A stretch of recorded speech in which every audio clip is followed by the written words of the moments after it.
What's up, y'all? So I felt like this would be the perfect time to jumpstart on my growing up hip hop reviews. Okay, so as you know, the season finale was last night, and so I'm gonna actually go over what transpired on this last episode going into the season, going into the end of the season. And of course, then I'm gonna come back, do all the reviews for the next season that's following to come. So the episode starts out, well, let's backtrack a little bit.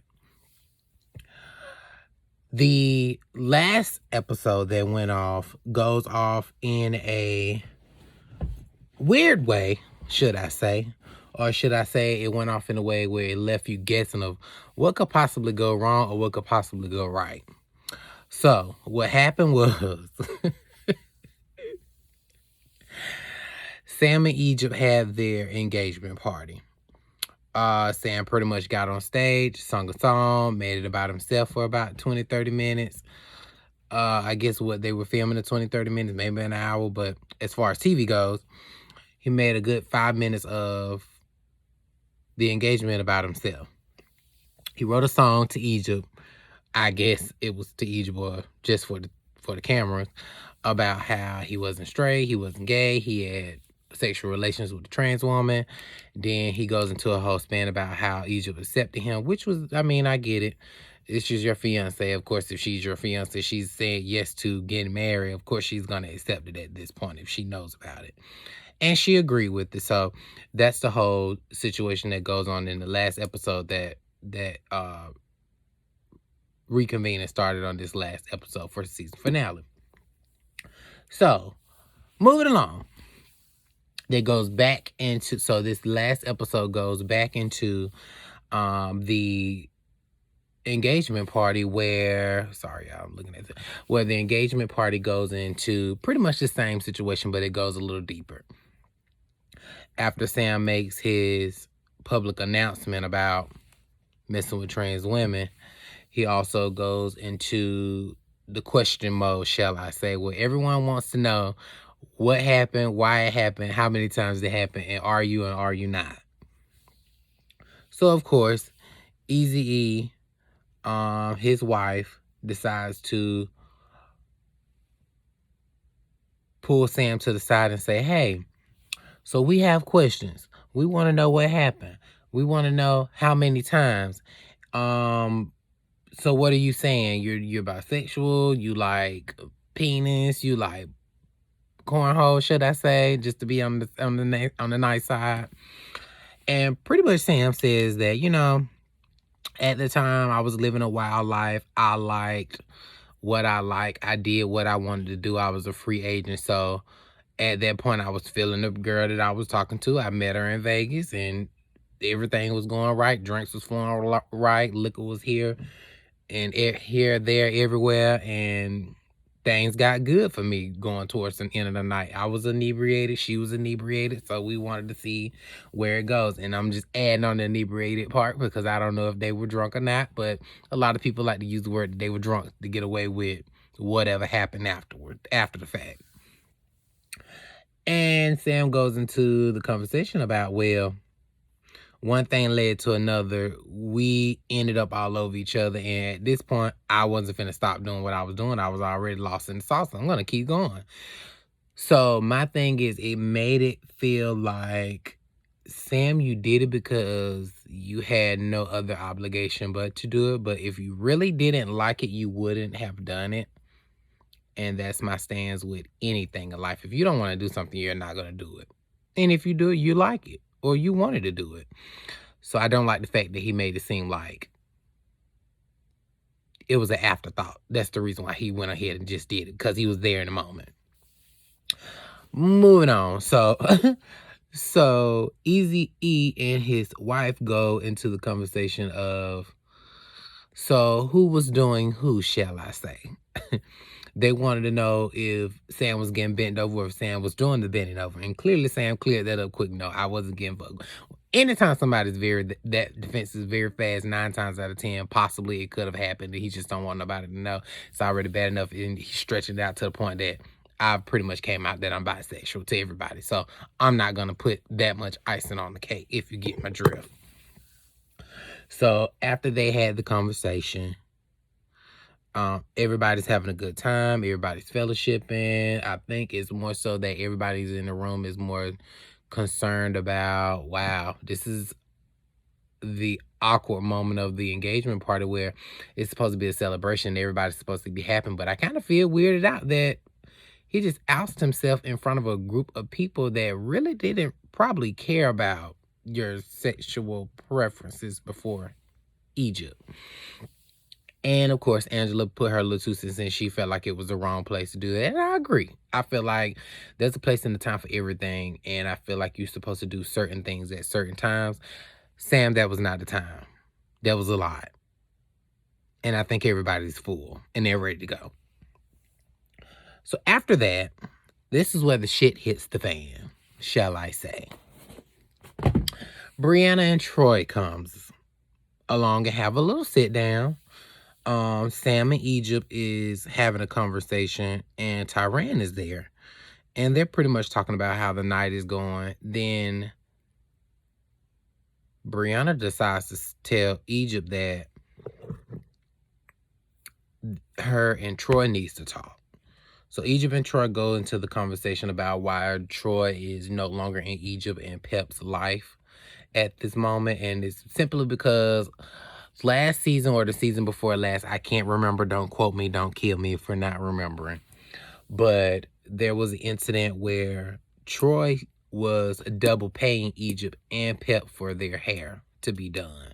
So he would charge Egypt at night, according to what Sam say, and then turn around and charge Pep in the morning for the same thing. And he was overpaid. He was being overpaid for doing both of their hairs. But according to Troy, that never happened. So that's the conversation that Egypt and Troy is having at this moment. Brianna decides to jump into the conversation and say, well, I get y'all trying to fix whatever issues y'all have between each other at this moment, but this is not the time and the place for that. That's pretty much what she said in a nutshell. But Brianna was ready to get the shit cracking. So she was like, come on, Troy, let's get to the point. Tell Egypt what you need to tell her so we can go and get this out of the blue and go and get it out of the way. I don't get why I don't get why Brianna and TT are so hard up on the fact that Egypt is getting married to Sam. Like, why are y'all so pressed on their relationship? I get you want to protect the girl. I get that. And you should want to do that for family, friends, people you love, people that's close to you, anything like that. I get it. But at some point, you have to just throw in the towel. Some people just don't need to be safe. If they're that lost in the sauce, let them just drown. And if it don't work out, it don't work out. They'll come back to you. You can say, I told you so. Or you can just rub them on the head and keep going on with life. But at this point, just leave it alone. You can't get Egypt out of her engagement. She loves Sam. Sam ain't going nowhere. She'd probably jump off the bridge behind him if it came to it. So Sam interjects and sits on the table in front of Brianna in a tone of, what's up with you? Me and you got a problem. This is the tone he's giving. He's not saying anything. So Brianna took it upon herself to say, well, why are you sitting in front of me like you wanted to fight? I really don't want you this close to me. And Brianna's the type of person that feeds off energies everybody knows from previous seasons. So pretty much Brianna and Sam's confrontation gets in the way of Troy and Egypt having their conversation.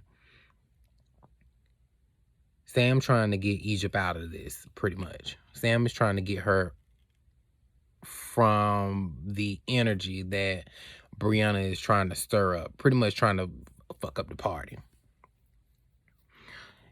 Egypt trying to figure out what's going on. I don't know if she was really confused or if she was just playing a role on this at this point in time at the engagement party. But Sam was trying to get her out of there. So Sam hauls off and say, "Are you Egypt right now? Or are you Treppa?" Pretty much Trep and Pepper mixed together.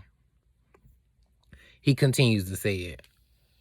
Egypt's like, I get what you're saying. I want to know what's going on. Let's have this conversation.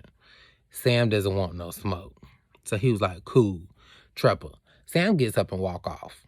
And he does this hissing sound. Sounds like a whistle or hiss sound. And I've heard Tretch do it a few times. I do remember Tretch doing it in the past.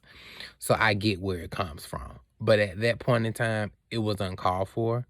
I will say that it can be a little disrespectful for somebody who doesn't understand it. And on behalf of, in Brianna's offense, it was a little disrespectful because she didn't know what was going on. She didn't understand it.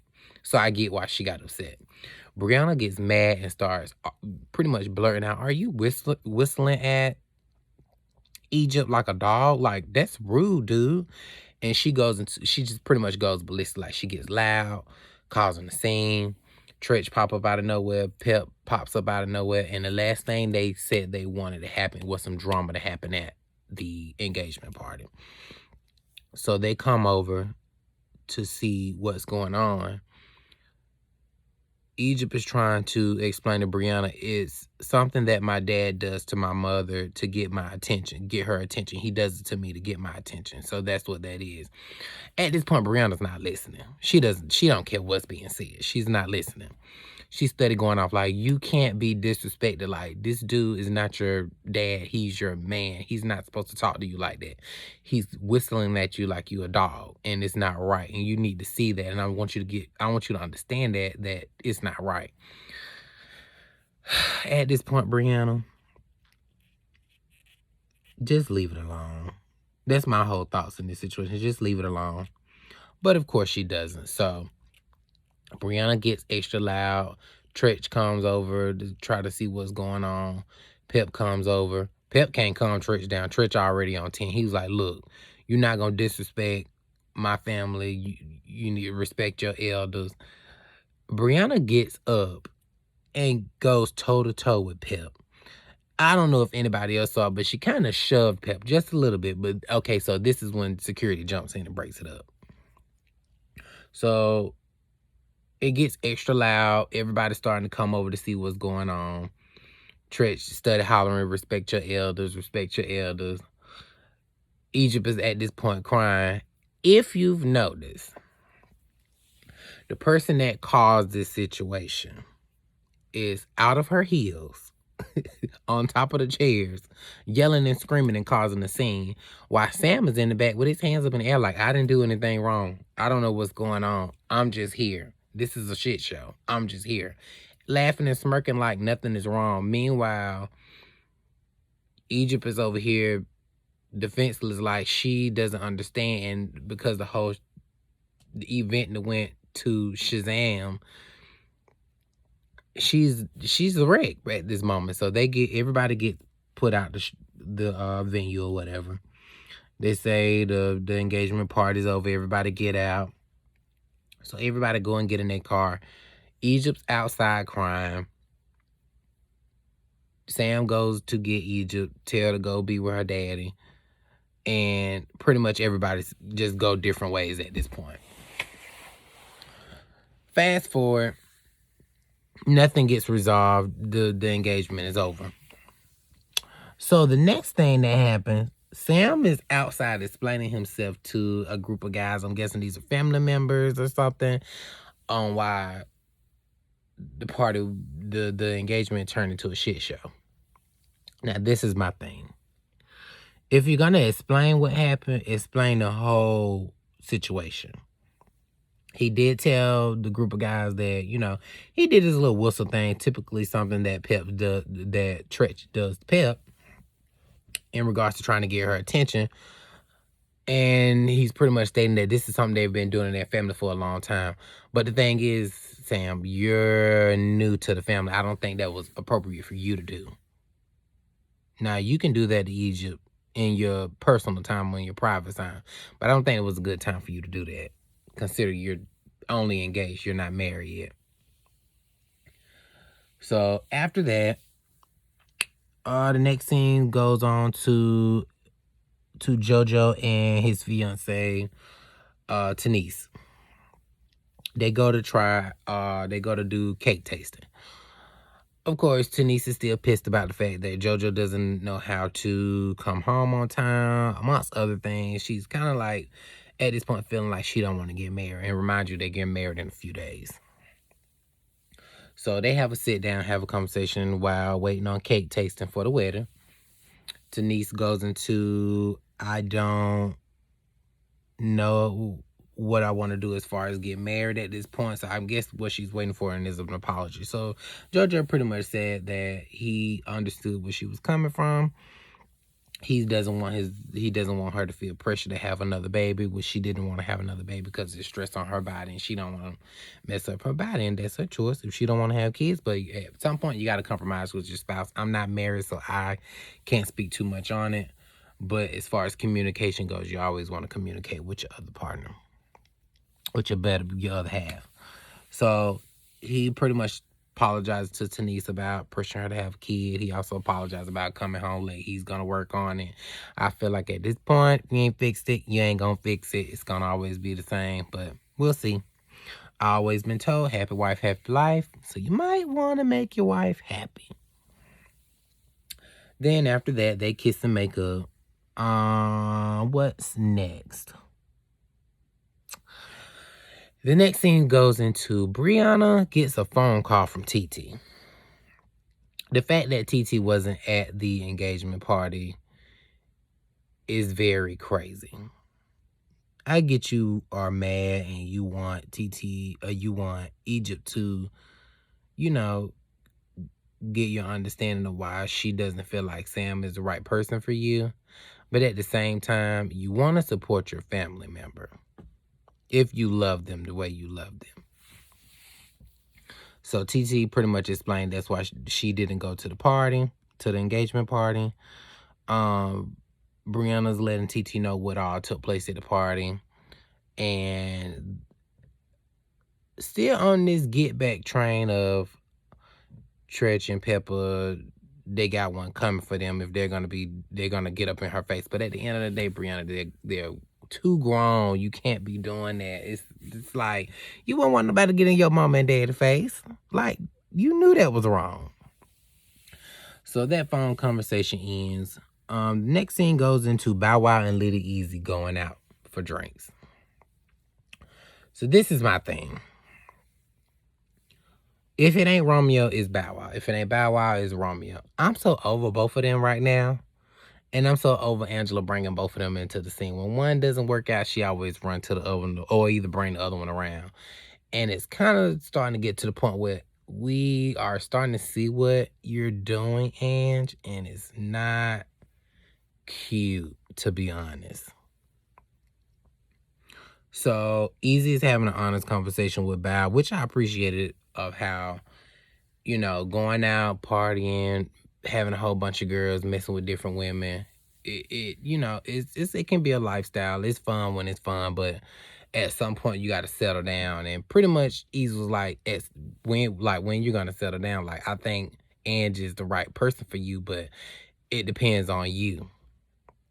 I don't know if anybody knows, but of course, Bow Wow is on Growing Up Hip Hop Atlanta for the past 3 seasons. Bow Wow has been on Growing Up Atlanta, and every season he has almost a different girlfriend, or he always in a situation with a girl. And most of the girls he deal with are either strippers, video hoes, Instagram models, or something of that magnitude. And it's always drama. He was in jail last season because he got into a fight with his ex-girlfriend, this, that, and the third. And I just felt like Easy was pretty much saying, like, dude, at some point you gotta change. Like, this, having fun, hoeing and all this and that. He didn't say hoeing, but I'm just throwing it in there. He was like, doing all that is fun and all, but at some point you gotta settle down. Like, Easy got a wife now, so it's hard work. And when you make that decision to settle down and get a wife and have more kids and stuff, you got to change your mindset, the way you think and the way you move. And I take my hat off to Easy about that. And he did confess that he tried to flirt with TT. I don't think TT really interested in Easy like that. Besides, Easy got like 5, 6 kids, different baby mamas. I think they different baby mamas. I think. Don't quote me on that, but he got a lot of kids. He married. Yeah, no, she ain't interested. At least I don't feel like she's interested, but who knows? The next scene goes into JoJo and Tanissa's wedding. Bitch, let me tell you something. It was a nice wedding. That castle was everything. That was a big ass castle. I don't know how much they paid on the wedding. I got a feeling Ron paid for that wedding. And you did your thing with it. That was a nice wedding. It was a real nice. Now, the fact nobody didn't know how to tie no bow tie in that room full of men, that was a mess. They got YouTube for that. You need to figure that out. But overall, the wedding was really good. Now, this is the thing I have to say about the wedding. Normally, if I'm correct, and if not, drop down in the comments and tell me otherwise. But the few weddings I've been to in my past, when the bride comes out, don't everybody supposed to stand up?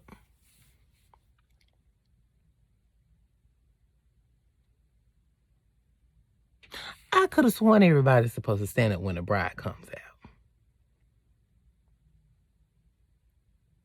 Well, to JoJo and Tanis's wedding, didn't nobody stand up. Ron was the pastor, for the preacher for the wedding, the pastor for the wedding that married him. The wedding was really nice, shall I say again, but I feel like this wedding wasn't real. Hate to say it, however, it was nice, but I don't feel like this was their actual wedding. I think they might have did this one for the camera and they turned around and had a actual wedding on a different day, different time, different place. But the wedding was really good. I enjoyed the scene where everybody was partying. I couldn't understand why Bow Wow was staring Angela down the way he was. They have the weirdest chemistry. I just don't get it. And I don't feel like Angela's in a place to date Bow Wow.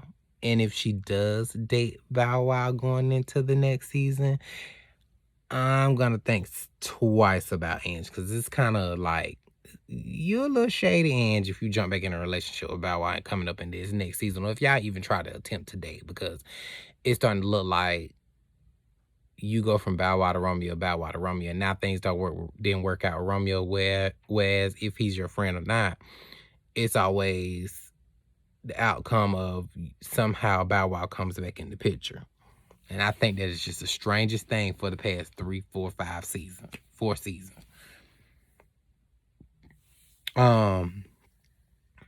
Everyone sitting down having dinner. Little Eazy-E and TT. Everybody's having conversation. Eazy-E starting to flirt with TT. See, this is the thing. If you're going to get married and say you're a changed man, say you're a changed man.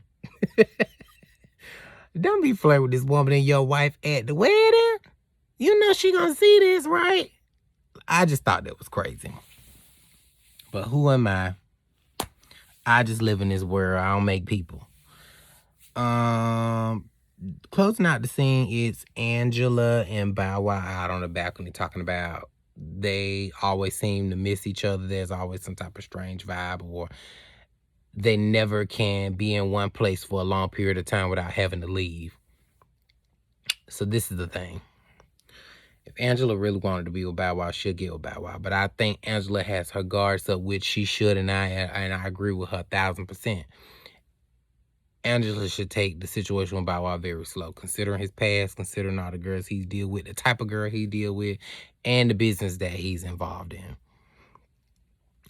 He's a rapper, so that comes with a lot of video girls, video sex, clubs, all kinds of stuff, tour buses, all this stuff. And I don't think that Angela's that type of girl who's going to argue with you or fight with you about what you're doing, why you're not calling, why you're not home, as in defense of Tanise, which is JoJo's wife. And pretty much Angela's like, we should hang out, get up, go out to lunch or something, maybe for a date. I guess that's what she was trying to get to. She said a lot, but didn't say a lot. And Bow Wow's pretty much just basking in the moment. And he's pretty much like, oh, us, we, okay. You want to hang out with me? Okay. You wanna chill? Oh, okay, okay. I'm gonna pretty much drink all this wine and let it settle. And pretty much that's pretty much the end. Now I will say, this mini teaser they gave us for season 6. I saw Brianna's clip on YouTube, or should I say online as well, where Egypt clocked her ass. And this is why I can't wait for the next season to start, because I think, if I'm correct, Egypt and Brianna's gonna have an issue based on the fact that Brianna wants smoke or wants beef between Pep, which is Egypt's mama. Romeo flipped the script about how he's the good guy and portrayed as the bad guy. And from my understanding, he quit the show because he was on the Breakfast Club. Hasta luego, I guess. Adios, whatever you want to say. We could care less. Romeo has always been the type of person on the show or in life or growing up in the early 2000s. He's always been that one person out of that era of Bow Wow, Romeo, Lil Scrappy, and all of these people. My shit don't stink, but everybody else can eat it. And I ain't never really felt Romeo like that. So, who cares? If he leaves, he leaves. If he comes back, he comes back. Yeah, I can't wait to see this next season. So, I'm going to make sure to keep the videos coming in regards to these reviews for Growing Up Hip Hop. I'm going to try to get into some other shows as well. I'm going to see how these reviews go for this, Growing Up Hip Hop. But yeah, if you have any opinions on what I had to say tonight in regards to the review for Growing Up Hip Hop LA, definitely drop your comments down below. Down below, Lord Jesus, I'm losing my mind. And also, make sure you like this video. Tell me what you think. Until next time, I am out.